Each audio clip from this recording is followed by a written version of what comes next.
എല്ലാവർക്കും നമസ്കാരം. മലയാള സിനിമയിലെ ഒരു മാസ്റ്റർ പീസായി കണക്കാക്കപ്പെടുന്ന ഒന്നാണ് രാമു കാര്യട്ട് സംവിധാനം ചെയ്ത ചെമ്മീൻ. ഈ സിനിമ രാമു കാര്യട്ടിനെയും മലയാള സിനിമയെയും ലോകപ്രശസ്തിയോളം ഉയർത്തി എന്നുള്ളത് ഒരു ചരിത്ര സത്യമാണ്.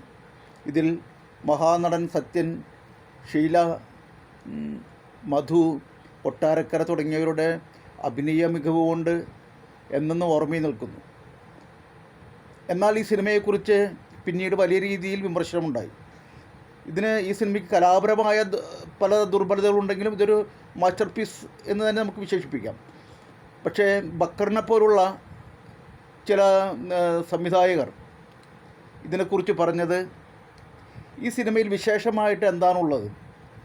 തകഴിയുടെ ചെമ്മീൻ എന്ന് പറഞ്ഞ നോവലിനെ ആസ്പദമാക്കിയാണ് സിനിമ ഉണ്ടായിട്ടുള്ളതെങ്കിലും കടപ്പുറത്ത് നിലനിൽക്കുന്ന പുരുഷൻ, സ്ത്രീ പിഴച്ചാൽ പുരുഷൻ, കടലിൽ പോയ പുരുഷൻ അല്ലെങ്കിൽ കടലിൽ പോയ മുക്കുവൻ മരണത്തിലേക്ക് പോകുമെന്നുള്ള ഒരു അന്ധവിശ്വാസത്തെ ആവിഷ്കരിക്കുന്നു എന്നല്ലാതെ ഈ സിനിമയിൽ എന്താണുള്ളത് എന്നുള്ള ഒരു വിമർശനം പല ഭാഗത്തു നിന്നും ഉണ്ടാവുകയുണ്ടായി.